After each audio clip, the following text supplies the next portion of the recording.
החל את חייו הקוסמיים במפץ גדול לפני כמעט 14 מיליארד שנים, ומאז הוא הולך ומתפשט. אבל לאן?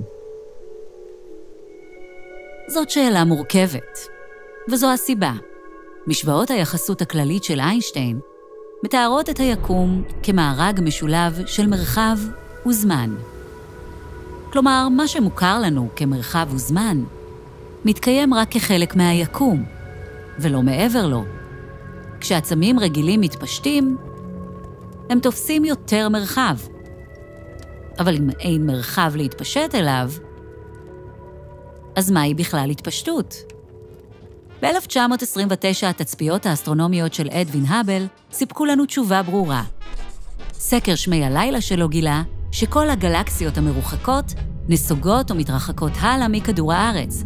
זאת ועוד, ככל שהגלקסיה מרוחקת יותר, כך היא מתרחקת מהר יותר. איך אפשר לפרש זאת? חישבו על כיכר לחם צימוקים שתופחת בתנור. הבלילה תופחת במידה שווה בין כל צימוק וצימוק. אם הצימוקים מייצגים את הגלקסיות, ואילו הבלילה את החלל שביניהן, אפשר לדמיין כיצד ההתמתחות או ההתרחבות של המרחב הבין-גלקטי מרחיקות את הגלקסיות זו מזו. ושבכל גלקסיה, השכנים החיצוניים יתרחקו עוד יותר מאשר הפנימיים באותה כמות זמן.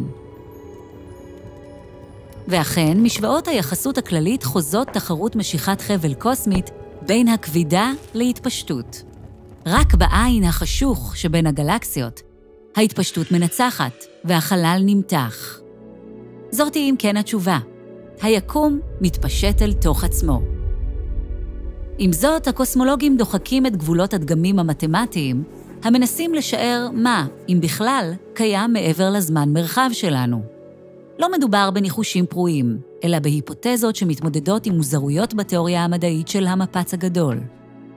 לפי תיאוריית המפץ הגדול, החומר מתפזר ביקום באופן שווה, בצורת גז דליל. אבל אז, איך נוצרו גלקסיות ושמשות?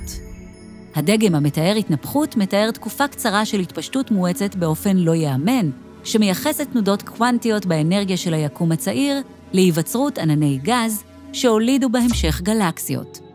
אם נקבל חשיבה זו, היא עשויה גם לרמז על כך שיקומנו מייצג אזור אחד בלבד במציאות קוסמית גדולה יותר, שנתונה להתפשטות מתמדת ונצחית.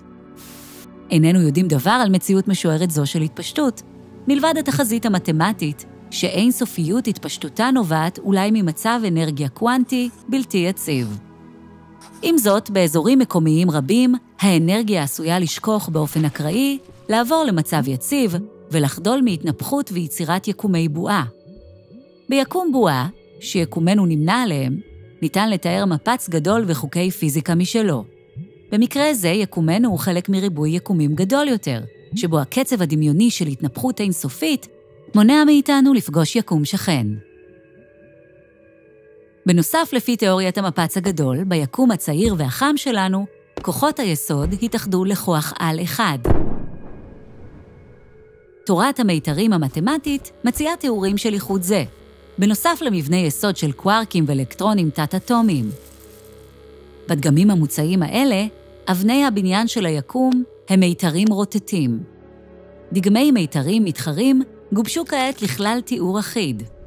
לפיו מבנים אלה נמצאים ביחסי גומלין עם משטחי ענק על-מימדיים המכונים קרומיות. ייתכן שיקומנו מוכל בקרומית כזו, כשהוא צף באיזה מקום על-מימדי לא נודע, המכונה צובר או על-חלל. ייתכן שבעל-חלל קיימות במקביל קרומיות נוספות המכילות סוגי יקום אחרים, וייתכן אף שקרומיות שכנות חולקות כוחות יסוד, כמו כבידה. הן ההתנפחות האינסופית והן הקרומיות מתארות ריבוי קיומים. אך בעוד יקומי ההתנפחות האינסופית מבודדים, יקומי הקרומיות עשויים להתנגש זה בזה. הד להתנגשות כזו עשוי להופיע בקרינת גלי המיקרוקוסמית, מרק של קרינה בכל היקום שלנו שריד לעידן קדום של מפץ גדול. אולם עד כה טרם גילינו הד קוסמי כזה. יש החושדים שהיפותזות ריבוי יקומים אלה עשויות להתמזג מתישהו לכלל תיאור משותף, או שמשהו אחר יחליף אותן. לפי שעה, אלה התעמקויות השערתיות בדגמים מתמטיים. בעוד שדגמים אלה מושפעים ומוכוונים מתוך ניסויים מתמטיים רבים. מעטים מאוד הם הניסויים האובייקטיביים שיבחנו אותם ישירות. אז עד להופעתו של אדווין האבל הבא, לא נותר למדענים אלא להמשיך להתווכח על האלגנטיות של דגמיהם המתחרים, ולהמשיך לחלום על מה, אם בכלל, קיים מעבר ליקומנו. להיסטוריה מרתקת הרפתקאות החלל החיצון, פילוסופיה מאתגרת תודעה, תשובות לשאלות האקראיות ביותר שיש לכם על הגוף שלכם ועוד, הרשמו לערוץ הזה. יישארו מעודכנים ויישארו סקרנים.